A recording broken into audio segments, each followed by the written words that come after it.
Vamos lá agora alguma coisa sobre Adam Smith. Verdadeiramente entender as ideias fundamentais de Adam Smith, que ecoaram em muitos outros autores, é quase uma condição sine qua non para se avaliar minimamente a política e a economia política contemporâneas, sem recair em ideologias simplistas. Você não precisa aceitar o que um autor que viveu há 300 anos atrás disse in toto, mas em se tratando de um clássico, você precisa de seu pensamento como uma ferramenta para compreender melhor a contemporaneidade. O iluminismo escocês se deu no século XVIII. Ele foi um momento de importância universal para a cultura, um momento que pode ser de difícil reconhecimento para nós, de cultura lusófona, influenciados pelo pensamento da Europa continental. Esse iluminismo escocês produziu filósofos como David Hume e Thomas Reid, James Hutton, o pai da geologia, além de Adam Smith, o fundador da economia política. Smith viveu de 1723 a 1790. Publicou duas grandes obras clássicas que foram A Teoria dos Sentimentos Morais e Uma Investigação sobre a Natureza e as Causas da Riqueza das Nações. A primeira é uma investigação da gênese dos sentimentos morais, principalmente, e a segunda é uma investigação das causas do desenvolvimento material das nações, que estabelece os fundamentos da economia política liberal. Ele escreveu também 16 volumes de manuscritos não publicados que, infelizmente, mandou queimar antes de sua morte. É importante entender que a sua metodologia era inovadora. Ele se inspirava nas descobertas científicas extraordinárias de Sir Isaac Newton, que se baseavam em dados observacionais, e queria, como Locke, Hume e outros, aplicar um método semelhante à investigação do comportamento moral e da economia dos países, considerando para tal muitos casos particulares. Foi assim que ele passou anos estudando comparativamente dados referentes às relações de produção de dezenas de países e sistemas econômicos, até chegar às conclusões do livro A Riqueza das Nações. Ele levou cerca de 10 anos para concluir a sua Teoria dos Sentimentos Morais e mais 10 para concluir A Riqueza das Nações. Nesse sentido, Smith não deixou de fazer parte do empirismo britânico. Vejamos primeiro a teoria dos sentimentos morais. Para Smith, nós não nascemos com sentimentos morais. E uma pessoa que tivesse nascido e vivido a sua vida só em uma ilha não seria capaz de desenvolver tais sentimentos. Isso é assim porque, para ele, os sentimentos morais se desenvolvem com base na interação social. Por isso, uma pessoa mais velha e experiente tenderá a possuir uma empatia moral mais desenvolvida do que um jovem. Certas reações toleradas em adolescentes não são mais aceitas em pessoas de mais idade, à exceção daqueles que, de tão idosos, já voltaram à adolescência. O motor do desenvolvimento de sentimentos morais é, para Smith, a busca da simpatia mútua. Ansiamos por encontrar um acordo em nossos julgamentos e sentimentos com os outros, uma comunidade de sentimentos, um sentir com. Pode haver quem busque o desacordo, assim chamado espírito de porco, mas ele não pode agir assim o tempo todo, sob pena de ser apartado da sociedade. Para Smith, esse desenvolvimento moral é feito em grande parte por um processo similar ao da tentativa e erro, através do qual recebemos o que hoje chamaríamos de reforços positivos e negativos por parte das pessoas com as quais convivemos. Por exemplo, se contamos uma piada, esperamos que as pessoas achem graça, o que será um reforço positivo. Mas uma piada chula, contada em um ambiente formal, pode parecer assintosa e provocar desagrado, fazendo com que a pessoa seja considerada antissocial e produzindo um reforço negativo. Para Smith, é dessa maneira que nós pouco a pouco vamos modelando o nosso comportamento moral de maneira a torná-lo cada vez mais refinado. Mas nem sempre as reações das outras pessoas são objetivas, justas e neutras.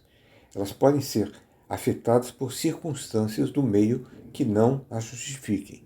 Por exemplo, em uma família é frequente que as pessoas sejam lenientes com relação ao comportamento das crianças, por exemplo.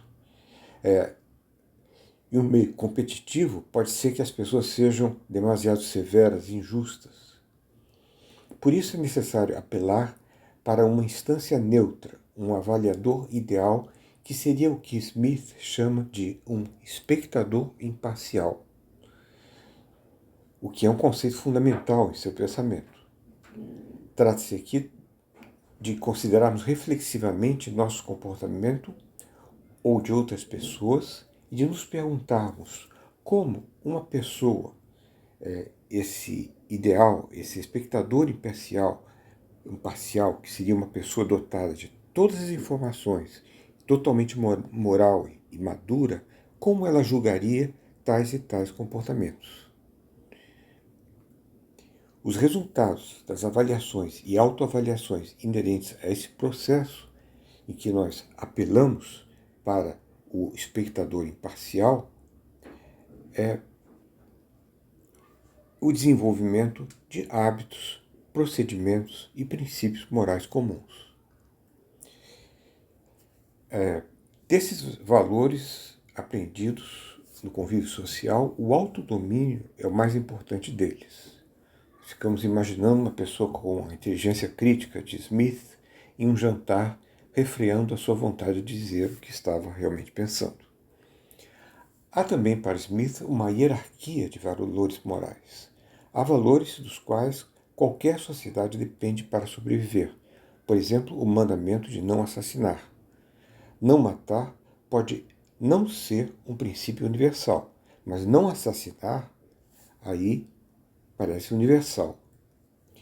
Mas há outros princípios e regras que variam de sociedade para sociedade. Exemplos são os hábitos de cortesia. Segundo o sociólogo Norbert Elias, no início da Idade Média era permitido cuspir sobre a mesa, mais tarde só debaixo da mesa, e finalmente deixou de ser permitido.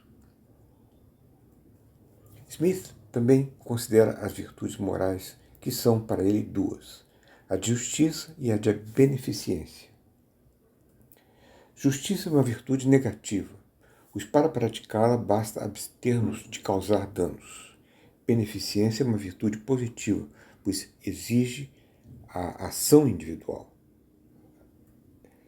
Para ele, a justiça tem diretamente a ver com o Estado, a beneficência não. É o Estado que deve estabelecer as leis que determinam a justiça e que deve fazer com que essas leis sejam cumpridas. Uma deficiência do Estado irá pôr a perder essas leis, produzindo injustiça e sendo danosa à sociedade como um todo. Mas em que consiste a justiça? Para Smith, há 3 regras de justiça. 1. Proteger vidas e pessoas. 2. Proteger propriedades e posses. 3.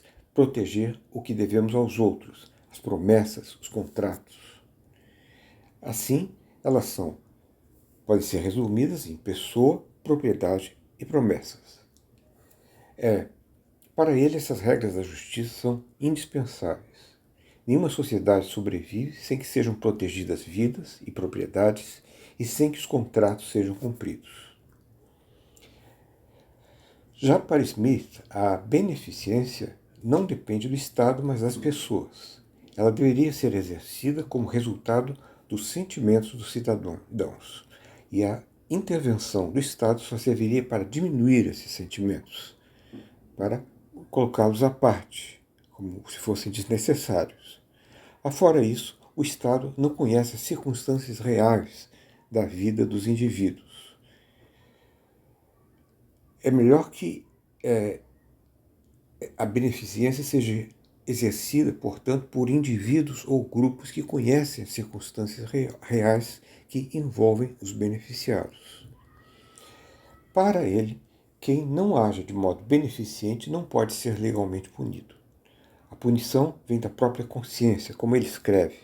Os culpados são vítimas de agonias naturais, de fúrias vingativas da natureza, que não lhes permitem nem paz nem repouso. Críticos dizem que isso é pouco demais. Um psicopata, por exemplo, não sofrerá nenhuma agonia da consciência com relação ao mal que faz. Mas isso pode se dever ao mal entendido. O Estado pode muito bem estabelecer leis que abranjam o que antes fora domínio da beneficência em nome da justiça, por exemplo, no que concerne à proteção da vida em um sentido mais amplo.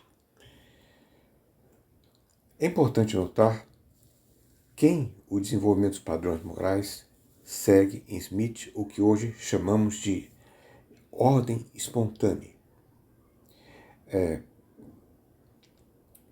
Isso é comum a muitos sistemas, inclusive a sistemas econômicos. E isso, de algum modo, lembra a praxeologia da escola austríaca.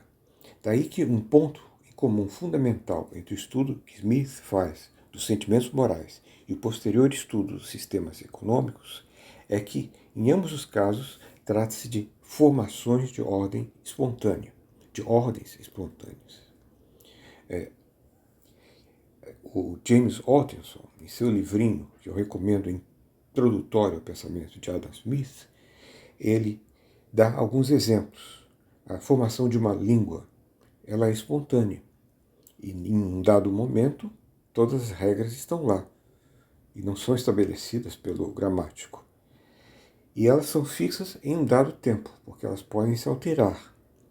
Um outro exemplo são os ecossistemas. Eles podem ser extraordinariamente complexos, como o da Amazônia.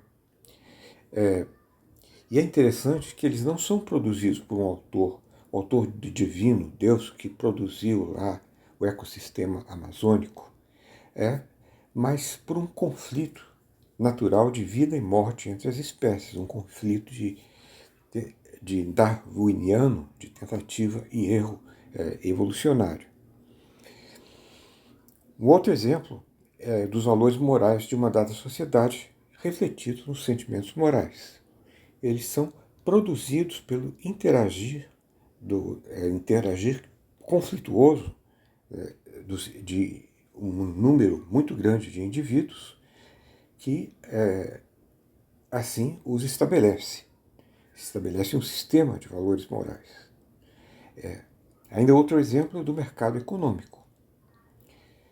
E ele surge naturalmente como resultado de decisões e ações de inúmeros agentes econômicos. Disso se segue ser arriscado impor essas ordens de forma artificial, o que de certo modo serve de previsão, no caso dos sistemas econômicos, para o fracasso de tentativas de impor uma ordem econômica de cima para baixo, como aconteceu em sistemas totalitários, de esquerda e de direita no século XX. Isso demonstra o alcance das ideias de Smith. Considere, por exemplo, o fracasso do sistema soviético ou da Coreia do Norte, ainda o fracasso do peronismo. Também é um breve contra o que ele chama, no final de seu livro, de o homem do sistema.